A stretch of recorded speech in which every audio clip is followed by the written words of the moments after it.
సార్వత్రిక ఎన్నికల వేళ కొత్త పొత్తులు పుడుతున్నాయి. బీఆర్ఎస్ అధినేత కేసీఆర్ రూటు మార్చారా? బీఆర్ఎస్ బీఎస్పీ పొత్తు ఈ ఎన్నికపై ఎలాంటి ప్రభావం చూపించనుంది?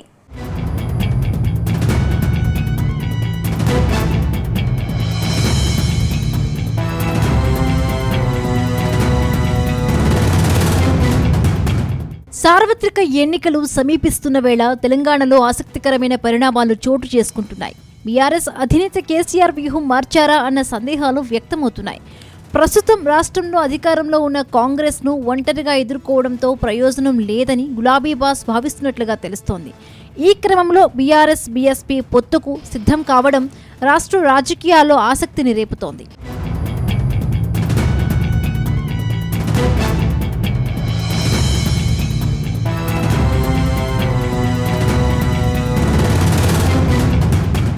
బీఆర్ఎస్ అధినేత మాజీ సీఎం కేసీఆర్తో బీఎస్పీ రాష్ట్ర అధ్యక్షుడు ఆర్ఎస్ ప్రవీణ్ కుమార్ భేటీ అయ్యారు.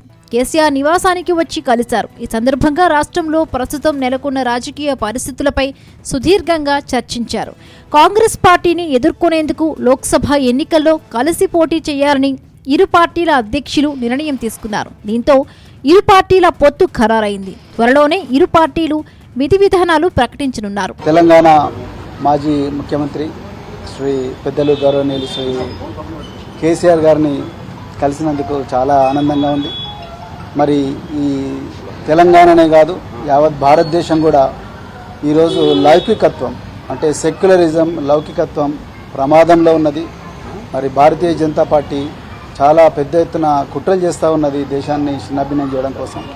మరి పూర్తిగా రాజ్యాంగాన్ని రద్దు చేయాలనే కుట్ర చేస్తూ ఉన్నారు. సో ఆ పరిస్థితుల్లో మరి సెక్యులర్ పార్టీ అయినా మరి సెక్యులర్ భావాలు కలిగి సెక్యులరిజాన్ని నిరంతరం కాపాడిన మరి నేను బైంజీ మాయావతి గారి ఆశీస్సులతోని మరి వారిని కూడా కలవడం జరిగింది.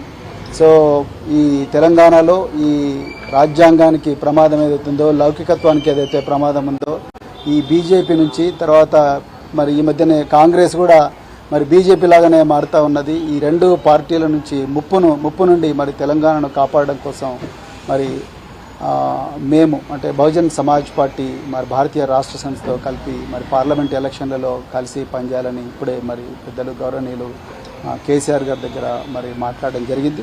కేసీఆర్తో భేటీ అనంతరం ఆర్ఎస్ ప్రవీణ్ కుమార్ మీడియాతో మాట్లాడారు.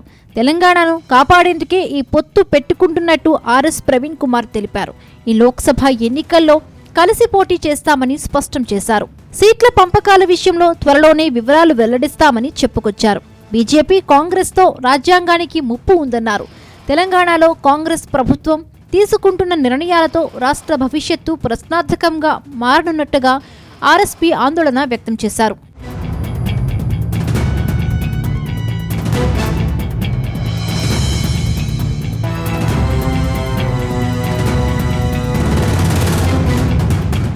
ప్రభుత్వ ఉద్యోగిగా పనిచేసిన ఆర్ఎస్ ప్రవీణ్ కుమార్ రాజీనామా చేసి రాజకీయాల్లోకి వచ్చారు.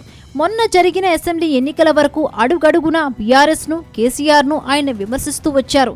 ఉన్నట్టుండి ఇప్పుడు కేసీఆర్తో దోస్తీ కట్టడం ఆసక్తికరంగా మారింది.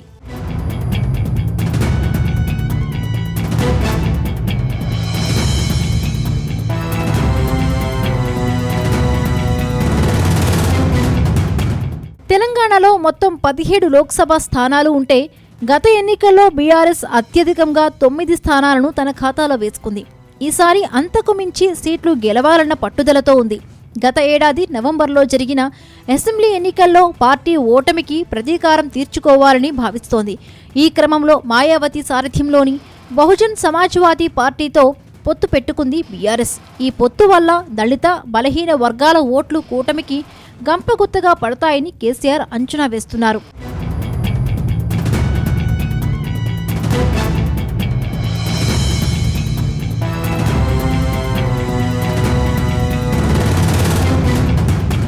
మరొకవైపు ప్రవీణ్ కుమార్ నాగర్ కర్నూల్ నుండి ఉమ్మడి అభ్యర్థిగా బరిలోకి దిగారని భావిస్తున్నారు. అయితే నాగర్ కర్నూల్, పెద్దపల్లి, వరంగల్తో పాటు జనరల్ నియోజకవర్గాల నుండి ఆయన పోటీ చేయొచ్చు కదా అంటూ కేసీఆర్ ప్రశ్నించారు. ఏదేమైనా సీట్ల పంపిణీపై రెండు పార్టీలు ఒక నిర్ణయానికి రావాల్సి ఉంది. అది తేలేదాకా ప్రవీణ్ కుమార్ పోటీ చేసే స్థానంపై క్లారిటీ వస్తుంది. మొత్తం మీద కేసీఆర్ గట్టి వ్యూహంతోనే అడుగులు వేస్తున్నట్లు తెలుస్తోంది.